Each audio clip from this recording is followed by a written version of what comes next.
question is, how does friction work? This is a curiosity flowchart which we used in class. My science focus was forces and energy, and I decided the most effective way of knowing was conducting an experiment. Today I'm going to be demonstrating my experiments. My hypothesis was the thicker the liquid, the more friction it creates. And while I was doing my research step, I figured that static electricity and friction were really relevant. Now I'm going to be demonstrating my experiment. I'm going to drop my marbles into 3 different liquids. These are my 3 substances: oil, soda, and water. What kind of soda is it? Soda water. Okay, thank you. This is the bottle which it comes in. Oh my god.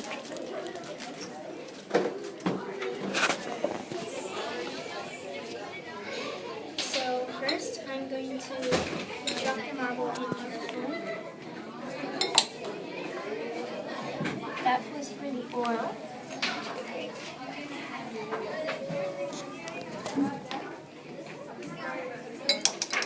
Soda. Water.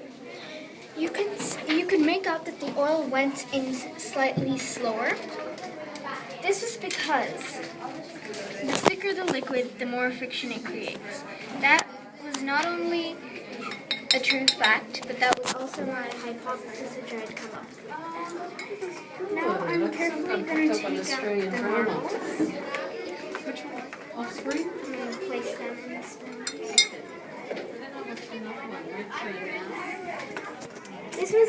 This was an example of liquid and fluid friction. It was fluid and liquid because fluids are basically liquids or gases. I'm going to move this to the side so I can demonstrate my solid friction experiment.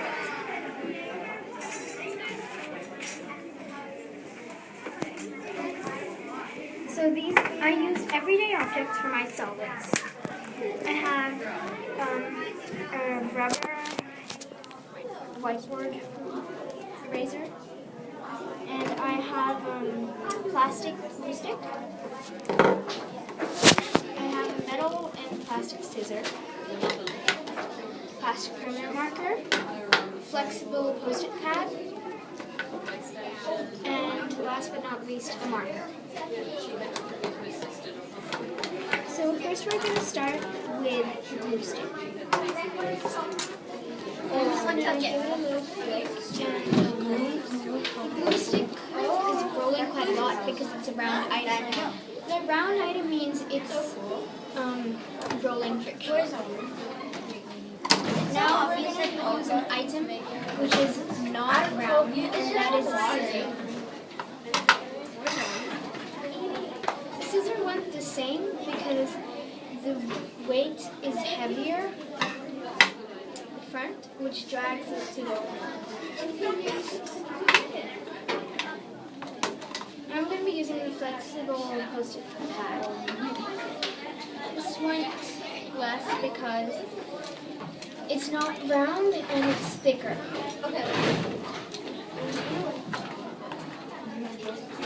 My marker went the same amount because it was heavy for one end and light from the other, and it was flicked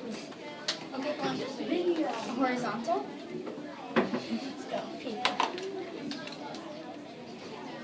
Now I have my last 2 objects, which is my marker and my whiteboard eraser. We're on 3. The marker is the same with because on this end there's more weight to the cap. Over here is the whiteboard eraser. This went less because it's a fabric underneath, and this is a thicker and rougher fabric. And thick and rough fabrics don't slide a lot. Thank you. If you have any questions which I couldn't answer, please go ahead and ask. And if there are other ones which I couldn't answer after you asked me, just drop it in the question box and write your email underneath. If I find it, then I'll email you as soon as possible. I have one question. Yes. How come a marker, the normal marker, Yes. it's not that much more heavier? How come it still goes slower? Well, because Is it because of the force you flick it in? yes, and not just that. Also, it is pretty light, but the cap, like, even if it's a gram like heavier on one side, it will still cause less friction because it's kind of like a seesaw. Since like the heavier one goes this side, that causes it to go less because this side wants to go here and the other one wants to go back. So that's why the heavier items contain most of the friction. Okay, thank you. Bye.